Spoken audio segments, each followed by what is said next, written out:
வணக்கம் நண்பர்களே! ஹெல்த்து தமிழ் சேனலுக்கு உங்களை அன்புடன் வரவேற்கிறோம். இந்த வீடியோ முழுமையாக பாருங்க. உங்களுக்கு நிறைய விஷயங்கள் புரியும். என்னோட சேனல் பிடிச்சிருந்தா லைக் பண்ணுங்க, சப்ஸ்கிரைப் பண்ணுங்க.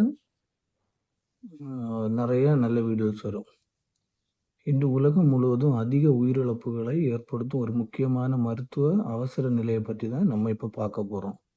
என்ன அப்படின்னா மாரடைப்பு, அதாவது ஹார்ட் அட்டாக். பலர் மாரடைப்பு திடீரென வருகிறது என்று நினைக்கிறார்கள். அப்படி இல்லை. ஆனால் அதில் உண்மை இல்லை.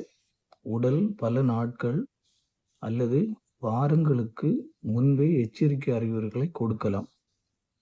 நம்ம இந்த வீடியோவில் மாரடைப்பு அப்படின்னா என்ன, அது எதனால் வருகிறது, ஏன் வருகிறது, ஆரம்ப அறிகுறிகள் என்னென்ன, பெண்கள் மற்றும் ஆண்களுக்கு வேறுபட்ட அறிகுறிகள், ஃபர்ஸ்ட் எய்டு என்ன, மாரடைப்பை எப்படி தடுக்கலாம். வாங்க வீடியோவை முழுமையாக பார்க்கலாம். முதல்ல ஒரு இதயம் எப்படி வேலை செய்கிறது. இதயம் ஒரு சக்தி வாய்ந்த தசை உறுப்பு. ஒவ்வொரு நாளும் சுமார் 1,00,000 முறை துடிக்கிறது. இதயத்திற்கு இரத்தம் வழங்கும் இரத்த குழாய்கள் கார்னரி ஆர்டரிஸ் அப்படின்ட்டு சொல்லுவோம். இந்த இரத்த குழாய்களில் அடைப்பு ஏற்பட்டால் இதய தசைகளுக்கு ஆக்சிஜன் கிடைக்காது. அதுதான் ஹார்ட் அட்டாக் அப்படின்ட்டு சொல்லுவோம். அதாவது நம்ம இதயம் வந்து ஒரு சக்தி வாய்ந்த தசை உறுப்பு. இது ஒவ்வொரு நாளும் 1,00,000 முறை துடிக்கிறது. இதயத்திற்கு இரத்தம் வழங்கும் இரத்த குழாய்கள் கார்னரி ஆர்டரிஸ்ன்னு சொல்லுவாங்க. இந்த இரத்த குழாய்களில் தான் அடைப்பு ஏற்பட்டால் இதய தசைகளுக்கு ஆக்சிஜன் கிடைக்காம போகுது. அதுதான் ஹார்ட் அட்டாக் அப்படின்ட்டு சொல்லுவோம். அப்போ ஃபஸ்ட்டு மாரடைப்பு அப்படின்னா என்ன? இந்த மருத்துவ ரீதியாக மயோகார்டியல் இன்ஃப்ராக்ஷன், அதாவது எம்ஐ அப்படின்ட்டு சொல்லுவாங்க. கொழுப்பு, கொலஸ்ட்ராலு மற்றும் இரத்த உறைவு காரணமாக இரத்த ஓட்டம் தடைப்படும். இதய தசை சேதமடையும். உடனடி சிகிச்சை இல்லாவிட்டால் உயிரிழப்பு கூட ஏற்படலாம். நம்மளோட இதயத்தை பார்த்தீங்க அப்படின்னா 4 அறைகள் இருக்குது.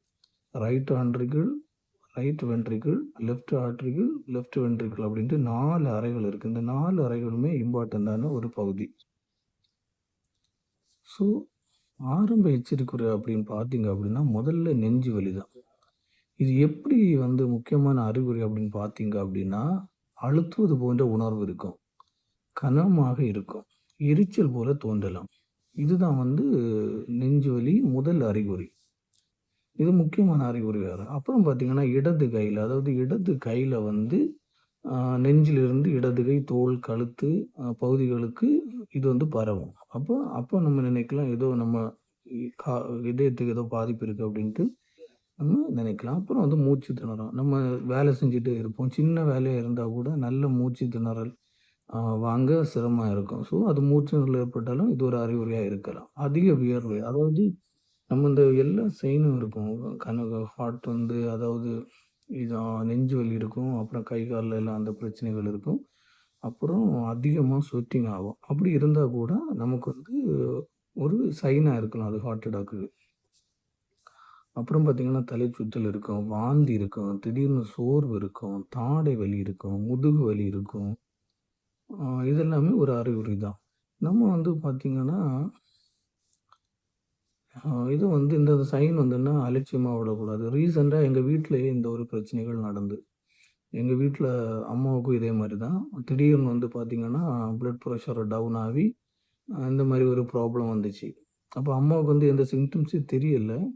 ஸோ வேர்வை மட்டும் இருந்துச்சு. பட் மற்ற மாதிரி சிம்டம்ஸ் எதுவும் தெரியலைன்னு நினைக்கிறேன். அவங்கள்ட்ட கேட்டாலும் அவங்களுக்கு தெரியல. ஸோ திடீர்னு வந்து லோ பிபி ஆகி அவங்களுக்கு ஹார்ட் அட்டாக்குன்னு சொல்ல முடியாது, அந்த ஒரு சைனுக்குள்ள நிலைமை போயிடுச்சு. ஸோ நம்ம வந்து ரொம்ப பாதுகாப்பாக இருக்கணும். சின்ன ஒரு இது வந்தாலும் நீங்கள் வந்து அதை வந்து தவிர்க்க முடியாத ஒரு தவிர்க்கக்கூடாது. அதாவது நீங்கள் சரி இது சின்ன ஒரு கைதான் அப்படின்ட்டு தவிர்க்கக்கூடாது. உங்களுக்கு அப்படி அறிகுறினா உடனே மருத்துவரை அணுகணும். பெண்களுக்கு பொதுவாக மாரடைப்பு அறிகுறிகள் பார்த்தீங்க அப்படின்னா, சாதாரண நெஞ்சு வலி இல்லாமல் அதற்கு பதிலாக இந்த சோர்வாக இருக்கும், மூச்சு திணறல் இருக்கும், வாந்தி இருக்கும், இந்த முதுகு வலி, தாடை வலி போன்றவை இருக்கலாம். இதெல்லாம் இருந்தால் இந்த பெண்களுக்கு ஒரு சிம்டம்ஸாக இருக்கலாம். இது வந்து ஒரு ஹார்ட் அட்டாக்கோட சிம்டம்ஸாக இருக்கலாம். ஸோ இந்த மாதிரி சோர்வு, மூச்சு திணறல், வாந்தி, முதுகு வலி, தாடை, இதுபோல இருந்தாலும் நீங்க ஒரு மருத்துவர அணுகி ஒரு இசிஜி எடுத்து பாருங்க. அப்போ உங்களுக்கு வந்து அதோட டவுட் வந்து தீர்ந்துரும். ஸோ இது யாருக்கு அதிகம் அ ஆபத்து அப்படின்னு பார்த்தீங்கன்னா, டயபெட்டிக் உள்ளவங்களுக்கு அதிகமான ஆபத்தா இருக்கும். இந்த ஹார்ட் அட்டாக் வர்றதுக்கு வாய்ப்பு இருக்கு. அப்புறம் பார்த்தீங்கன்னா, ஹை பிளட் பிரஷர் அவங்களுக்கும் இருக்கும். அப்புறம் பார்த்தீங்கன்னா, அ ஹை கொலஸ்ட்ராலு, ஒபிசிட்டி உள்ளவங்க, ஸ்மோக்கிங் பண்றவங்க, ஆல்கஹால் எடுக்கிறவங்க, ஃபேமிலி ஹிஸ்டரியா இருந்தவங்க, ஸ்ட்ரெஸ்ஸு, லாக் ஆஃப் எக்ஸர்சைஸ் அதாவது அதிகமான எக்ஸர்சைஸ் வந்து எடுக்கிறவங்களுக்கு இந்த பிரச்சனை வரலாம்.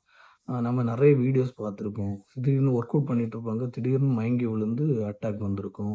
இறந்திருப்பாங்க அப்படின்னு கேள்விப்படும். அப்போ உங்களுக்கு டவுட் வரும். நம்ம உடற்பயிற்சி செய்தா இது மாரி பிரச்சனை வருமான்னு. அளவான உடற்பயிற்சி செய்தா எந்த ப்ராப்ளமும் இருக்காது. ஸோ அந்த மாரி பாருங்க. அப்புறம் பார்த்தீங்க அப்படின்னா, கொலஸ்ட்ராலு மற்றும் மாரடைப்பு. என்ன 2க்கும் இதுன்னா, எல்டிஎல் அதாவது கெட்ட கொலஸ்ட்ரால் வந்து ஆ கெட்ட கொலஸ்ட்ரால், ஹெச்டிஎல்னா நல்ல கொலஸ்ட்ரால். அப்படி 2 கொலஸ்ட்ரால் வந்து இருக்கு நம்ம இதுல. இந்த 2மே இதுல வந்து எல்டிஎல் அதாவது இந்த கெட்ட கொலஸ்ட்ரால் அதிகமா வந்து அப்படின்னா, இரத்த குழாய்கள் அடைப்பு ஏற்படுவதற்கு அதிகமான வாய்ப்புகள் இருக்கு. ஸோ அடுத்து பார்த்தீங்கன்னா, இதுக்கு சில பரிசோதனைகள் இருக்கு. அது என்னென்ன பரிசோதனைகள் பார்த்தீங்க அப்படின்னா, ECG, echocardiogram, thrombin blood test, CT angiogram, coronary angiogram இந்த டெஸ்ட்டுகள வச்சு உங்களோட இதயத்தில பாதிப்பு இருக்கான்னு உள்ளத கண்டறிஞ்சிருவாங்க. ஸோ நீங்க ஒரு அதாவது பேசிக்கா பார்த்தீங்கன்னா, உங்களுக்கு ஏதாவது நெஞ்சு வலியா இருக்கும். சிலவங்க நினைப்பாங்க கேஸா இருக்கும் அப்படின்னு நினைப்பாங்க. அவங்களுக்கு பார்த்தீங்கன்னா, சைலன்ட்டா ஒரு அட்டாக் வந்திருக்கும். ஸோ நமக்கு தெரியாது. ஸோ நீங்க வந்து அலட்சியப்படாத நீங்க உடனே ஒரு இசிஜி எடுத்து பாருங்க. பக்கத்தில ஒரு மருத்துவமனைகள் போயிட்டு, அது எந்த மருத்துவமனைகளா இருந்தாலும் இசிஜி வந்து நார்மலா எல்லா இடத்துலயும் இருக்கும். ஸோ அது வந்து பேசிக்கானால நீங்க அது இசிஜி வந்து எல்லா இடத்துலயும் மோஸ்ட்லி வச்சிருப்பாங்க. பேசிக் திங்ஸ் தான். ஸோ நீங்க போய் ஒரு இசிஜி எடுத்து பாருங்க. பார்த்துட்டு அதுக்கப்புறம் ஃபர்தர் என்ன பண்ணலாம்னுள்ளத டிசைட் பண்ணிக்கலாம். So ECG, echocardiogram, thrombin blood test, CT angiogram, coronary angiogram இதெல்லாம் இருக்கு. அப்புறம் பார்த்தீங்கன்னா, மாரடைப்பு வந்தா என்ன செய்யணும்? உடனே நீங்க அவசர மருத்துவ உதவி அழைக்கணும். இப்ப தமிழ்நாடா இருந்தா என்ன 108 ஆம்புலன்ஸ அழைக்கலாம். அப்போ ஒவ்வொரு மாநிலத்துக்கும் ஒவ்வொரு அ மாவட்டங்களுக்கும் பக்கத்தில உள்ள ஹாஸ்பிட்டல் நம்பர நீங்க எடுத்து வச்சுக்கோங்க. ஆம்புலன்ஸ் நம்பர வாங்கி வச்சுக்கோங்க. பக்கத்தில ஒரு எமர்ஜென்சின்னா டக்குன்னு போறதுக்கு உங்களுக்கு வசதியா இருக்கும். ஸோ நோயாளிய முதல்ல உட்கார வைக்கணும். அப்புறம் நோயாளிகிட்ட சொல்லணும் அமைதியா இருக்க நம்ம உதவணும் முதல்ல. அடுத்து வந்து மருத்துவர் பரிந்துரைத்த மருந்துகள் இருந்தால் பயன்படுத்தணும். தாமதிக்க வேண்டாம். அதாவது மருத்துவர் சில மருந்துகள பரிந்துரைப்பாங்க. இப்படி உங்களுக்கு அட்டாக் வர்றதா இருந்தா, நீங்க இந்த மருந்துகள உடனே எடுக்கணும் அப்படின்ட்டு, சில மருந்துகள் வந்து பரிந்துரைத்திருப்பாங்க. ஸோ அந்த மருந்துகள நீங்க எடுங்க. தாமதிக்க வேண்டாம். அப்புறம் பார்த்தீங்கன்னா, சில சிகிச்சை முறைகள் மருத்துவர்கள் குடுப்பாங்க. அது வந்து இதில நான் ரெக்கமெண்ட் பண்ணல. ஸோ என்னன்னா பிளட் தின்னர்ஸ், ஸ்டெயின்ஸ், ஸ்டா அந்த மாரி சில மருந்துகள் குடுப்பாங்க. ஆஸ்பிரின் போன்ற மருந்துகள். எந்த மருந்துமே நான் ரெக்கமெண்ட் பண்ணல. இந்தந்த மருந்து இருக்குன்னு தான் நான் சொல்றேன். ஸோ இத வந்து நீங்க உங்க சொந்த ரிஸ்க்ல எடுக்காதீங்க. எதுவா இருந்தாலும் மருத்துவர அணுகுங்க. அப்புறம் பார்த்தீங்கன்னா, ஆஞ்சியோபிளாஸ்டின்னு ஒண்ணு இருக்கு. அப்புறம் ஸ்டென்ட் போடுவாங்க. கடைசியா தான் பைபாஸ் சர்ஜரி பண்ருவாங்க. ஸோ உங்களால ஸ்டென்ட் போட முடியாத சூழ்நிலை வந்தா பைபாஸ் சர்ஜரி. அப்ப நமக்கு வந்து இதயத்திற்கு நல்ல உணவு வேணும். அப்ப அது என்னலாம் கீரைகள், தக்காளி, அவக்கடா, மீனு, பாதாம், முழு தானியங்கள், ஆப்பிள் போன்ற உணவுப் பொருட்கள நீங்க அ உணவுல எடுத்துக்கணும். அதாவது வெறும் சாதம் மட்டும் இல்லாம, இதெல்லாம் உங்க உணவுகள நீங்க ஆட் பண்ணணும். ஆட் பண்ணும்போது, உங்களோட உடலுக்கு தேவையான நல்ல சத்துக்கள் கிடைக்கும். ஸோ, இந்த அவக்காடோல நல்ல கொழுப்புகள் உண்டு. அதெல்லாம் எடுத்துக்கோங்க. ஸோ, என்னெல்லாம் சொன்னேன்? கீரைகள், தக்காளி, அவகோடா, மீன், பாதாம், முழு தானியங்கள், ஆப்பிள். உங்களோட மருத்துவர்ட்ட நீங்க வந்து கன்சிடர் பண்ணிக்கோங்க. அப்புறம் என்னெல்லாம் உணவு தவிர்க்கணும் பார்த்தீங்கன்னா, ஃபாஸ்ட் ஃபுட்டு, பர்கரு, பீஸா, சாஃப்ட் ட்ரிங்க்ஸு, டோனட்ஸு, கேக்ஸ் இந்த மாரி ஃபுட்டுகள தவிருங்க. அப்புறம் உடற்பயிற்சி. தினமும் ஒரு 30லேருந்து 40 நிமிடம் வேகமா நடக்க பழகுங்க, சைக்கிளிங் பண்ணுங்க, நீச்சல் பண்ணலாம், யோகா பண்ணலாம். இதெல்லாம் பண்ணீங்கனால உங்க இதயத்துக்கு நல்ல ஆரோக்கியமான உடற்பயிற்சிகளா இருக்கும்.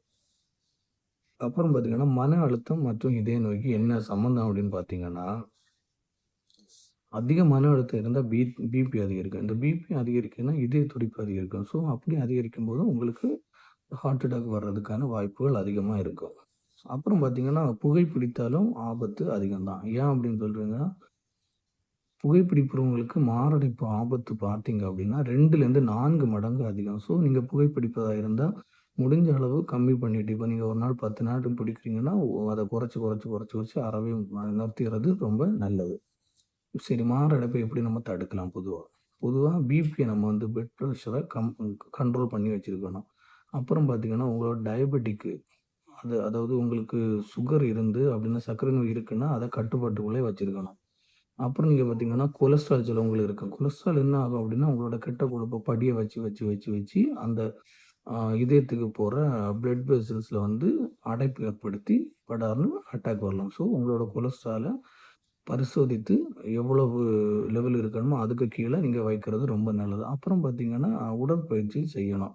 நேரமா சொன்ன மாரி 30 டூ 45 மினிட்ஸ் நல்ல ஃபாஸ்ட் வாக்கிங் பண்ணி உடற்பயிற்சி செய்யுங்க. அப்புறம் புகைப்பிடிக்காதீங்க. ஆரோக்கியமான உணவுகள சாப்பிடுங்க. நான் சொன்னேன்ல, நேரமா போட்ட உணவுகள், அவகோடா, கீரைகள் இது மாரி நல்ல உணவுகள சாப்பிடுங்க. அப்புறம் வருடாந்திர ஹெல்த் செக்கப் செய்யுங்க. இதெல்லாம் உங்களுக்கு மாரடைப்பு வராம தடுக்கலாம். சிலவங்களுக்கு பொதுவான சில கேள்விகள் இருக்கும். இளம் வயதினருக்கு மாரடைப்பு வருமான்னு கேட்டா, ஆம். இப்ப சமீப காலமாக 40 வயதிற்கு உள்ளவர்களுக்கு அதிகமாக ஆ மாரடைப்பு வருவதாக ஆய்வுகள் கூறுகின்றது. அப்புறம் பெண்களுக்கு மாரடைப்பு. கண்டிப்பா எல்லா எல்லா ஆண்கள், பெண்கள் அப்படின்னு இல்ல, எல்லாருக்குமே மாரடைப்பு வரும். மாரடைப்பு திடீர்னு வருமா? சிலவங்களுக்கு வந்து சிலருக்கு முன் அறிகுறிகள் இருக்கும். சிலவங்களுக்கு திடீர்னு வரலாம். நெஞ்சு வலி என்றால் எல்லாம் ஹார்ட் அட்டாக்கா? இல்ல. நெஞ்சு வலி எல்லாம் வந்து ஹார்ட் அட்டாக் இல்ல. ஆனா உங்களுக்கு அப்படி ஒரு ஃபீல் இருக்கும். நெஞ்சு வலியும் இருக்கும். இந்த இடது கை ஃபுல்லா வந்து ஒரு கனத்த ஃபீலிங் இருக்கும். அப்படிலாம் இருந்ததுன்னா நீங்க மருத்துவர அணுகுங்க. அப்புறம் நண்பர்களே, ஒரு மாரடைப்பு ஒரு மருத்துவ அவசர நிலை. கண்டிப்பாக அறிகுறிகளை ஆரம்பத்திலே அறிந்து, ஆ நம்ம அறிந்து வச்சிருக்கணும். என்னென்ன அறிகுறிகள், என்னென்ன இது. ஆ அப்புறம் பார்த்தீங்கன்னா, உங்களோட பக்கத்தில உள்ள மருத்துவமனைகள் நம்பர், ஆம்புலன்ஸோட நம்பர் எடுத்து வைங்க. ஆ அறிந்து கொண்டால் தான் உயிர்களை காப்பாற்ற முடியும். உங்கள் இதயத்தை பாதுகாத்துக் கொள்ளுங்கள். ஆ அப்புறம் பார்த்தீங்கன்னா, இந்த இந்த வீடியோ எனக்கு தெரிஞ்ச நாலேட்ஜிலேருந்து உங்களுக்கு நான் சொல்லியிருக்கேன். பிடிச்சிருந்தா லைக் பண்ணுங்க. அப்புறம் வந்து கமெண்ட் பண்ணுங்க. அடுத்து என்ன வீடியோ போடலான்னு கமெண்ட் பண்ணுங்க. ஏதாவது டவுட் இருந்தாலும் கமெண்ட் பண்ணுங்க. என்னால முடிஞ்சதுனா நான் அத தீர்த்து விடுறேன். என்னோட டிக்சன் ஹெல்த் தமிழ் சேனல சப்ஸ்கிரைப் பண்ணுங்க. நீங்க சப்ஸ்கிரைப் பண்ணி லைக் பண்றது வந்து எனக்கு வந்து ஒரு மோட்டிவேஷனா இருக்கும். அடுத்தடுத்த வீடியோ போடுறதுக்கு எனக்கு இன்னும் கொஞ்சம் ஆர்வம் அதிகமா இருக்கும். மீண்டும் நாளை இன்னும் ஒரு தகவலுடன் உங்களை சந்திக்கிறேன். நன்றி, வணக்கம்.